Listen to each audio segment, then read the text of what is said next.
I thought I would get started popping these recessed lights in.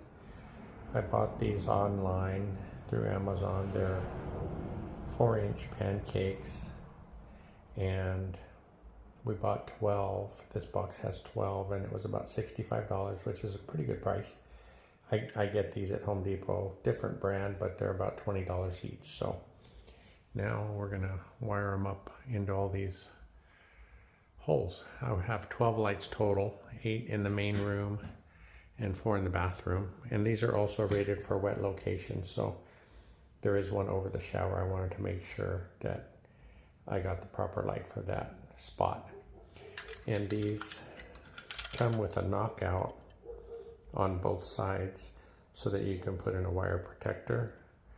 And I've already done one on this side.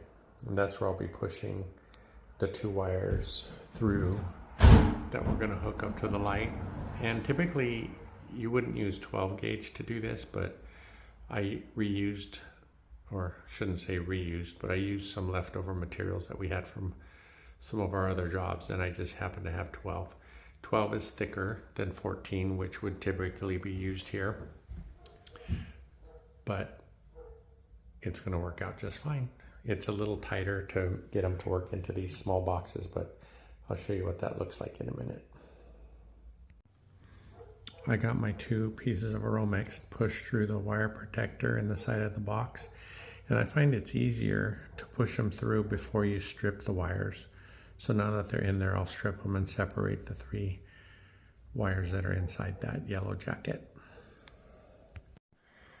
These boxes come with these little push-in connectors. So in there I've got my hot, which is the black wires, pushed into one, and the ground pushed into the other. And now the white ones, or the neutral wires, are going to get pushed into this last one. And I might have forgot to mention, be sure you got the power turned off, but it only hurts for a little while. These lights also come with different settings. So the little switch there on the left has 5 different settings, and you can change the intensity of the light from a warm light all the way up to a super bright white light.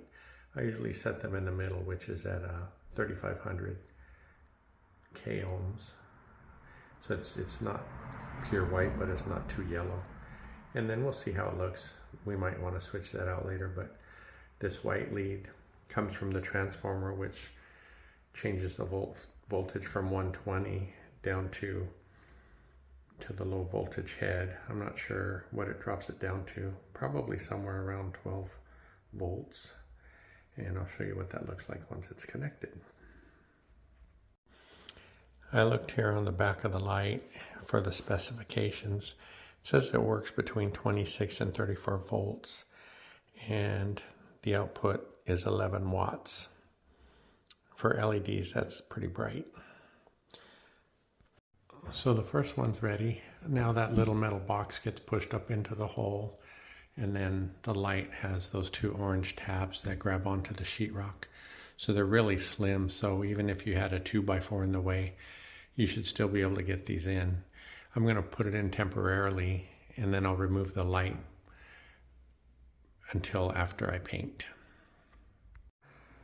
Those are going to work out pretty nice.